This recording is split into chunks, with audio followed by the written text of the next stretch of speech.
Dernière minute. Coup de tonnerre absolu à Paris, alors que tout le monde pensait que le mercato du Paris Saint-Germain était quasiment terminé, le club prépare encore plusieurs opérations spectaculaires en coulisses.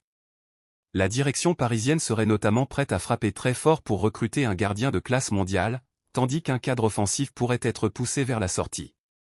Et comme si cela ne suffisait pas, le PSG aurait également trouvé un accord pour attirer l'une des grandes pépites du football français à seulement 16 ans. 3 dossiers, 3 décisions majeures et potentiellement un visage totalement différent pour le PSG cette saison. Avant de commencer cette vidéo, un chiffre, sur les 10 dernières personnes qui ont regardé cette chaîne, seulement 2 sont abonnés. Si tu fais partie des 8 qui repartent sans s'abonner, tu vas rater la suite de cette histoire. Et crois-moi, elle va plus loin que ce que tu imagines. Un clic, ça prend 1 seconde et ça change tout pour la chaîne. Bienvenue sur Mercato PSG. Si tu veux suivre toute l'actualité du Paris Saint-Germain et ne rien manquer des dernières informations du mercato, abonne-toi dès maintenant, laisse un énorme like et donne-nous ton avis en commentaire. Commençons par la jeune pépite française. Selon les informations évoquées par la presse spécialisée, le PSG aurait trouvé un accord pour recruter Maignan Pavé, jeune ailier de Montpellier âgé de seulement 16 ans. Le joueur aurait déjà impressionné lors de ses premières apparitions professionnelles en Ligue 2, avec notamment un magnifique but contre Dijon et une passe décisive face à Nancy. Son profil correspondrait parfaitement à ce que Luis Enrique recherche, un joueur explosif, capable d'éliminer son adversaire, de casser les lignes et d'apporter énormément de percussions sur les côtés. Le montant de l'opération pourrait avoisiner les 10 millions d'euros, avec un contrat de plusieurs saisons à la clé. Le PSG considérerait cette arrivée comme un investissement pour l'avenir, avec l'espoir de voir sa valeur exploser dans les prochaines années. La grande question concerne désormais son développement. Paris pourrait décider de l'intégrer progressivement au groupe professionnel ou de le laisser poursuivre son apprentissage à Montpellier afin qu'il bénéficie d'un temps de jeu beaucoup plus important. Mais ce dossier pourrait également avoir des conséquences sur un autre joueur, Bradley Barcola. L'arrivée de nouveaux talents offensifs augmente forcément la concurrence au sein de l'effectif parisien. Barcola, recruté à l'époque pour près de 45 millions d'euros après son passage à l'Olympique lyonnais, s'est imposé grâce à sa vitesse et ses qualités de percussion. Mais la concurrence devient de plus en plus féroce. Avec les différentes recrues offensives arrivées ou ciblées par le PSG, chaque joueur devra désormais se battre pour obtenir sa place dans le 11 de Luis Enrique. Dans ce contexte, l'avenir de Barcola pourrait devenir l'un des dossiers les plus surveillés de cette fin de mercato. Plusieurs clubs de Premier League seraient particulièrement attentifs à sa situation. Avec une valeur marchande qui pourrait dépasser les 60 millions d'euros, une éventuelle vente représenterait également une opération financière importante pour Paris. Mais le dossier le plus spectaculaire concerne sans aucun doute le poste de gardien. Le PSG aurait initialement fait de Zion Suzuki une cible prioritaire.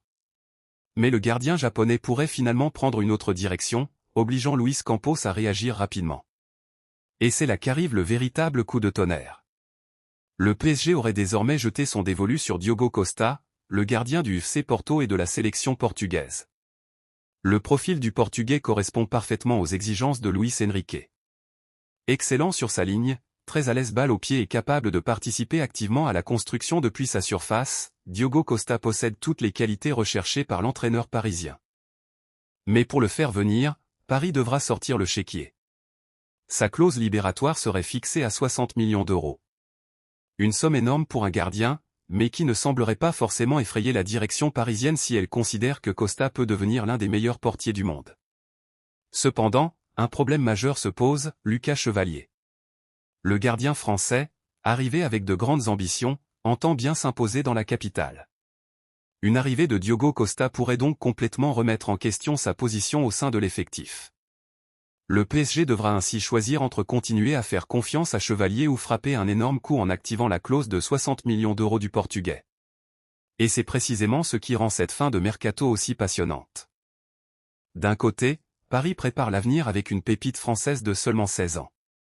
De l'autre, Bradley Barcola pourrait voir son avenir devenir beaucoup plus incertain avec l'explosion de la concurrence offensive. Et au même moment, le club pourrait préparer une offensive XXL pour Diogo Costa. 3 dossiers qui pourraient totalement modifier le visage du PSG. Alors, dites-moi, le PSG doit-il dépenser 60 millions d'euros pour Diogo Costa ou continuer à faire confiance à Lucas Chevalier?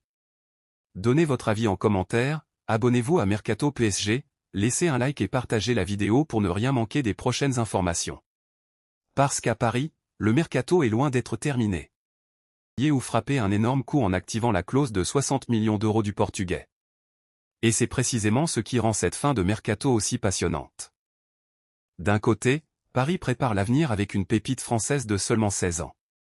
De l'autre, Bradley Barcola pourrait voir son avenir devenir beaucoup plus incertain avec l'explosion de la concurrence offensive. Et au même moment, le club pourrait préparer une offensive XXL pour Diogo Costa. 3 dossiers qui pourraient totalement modifier le visage du PSG. Alors, dites-moi, le PSG doit-il dépenser 60 millions d'euros pour Diogo Costa ou continuer à faire confiance à Lucas Chevalier? Donnez votre avis en commentaire, abonnez-vous à Mercato PSG, laissez un like et partagez la vidéo pour ne rien manquer des prochaines informations. Parce qu'à Paris, le mercato est loin d'être terminé.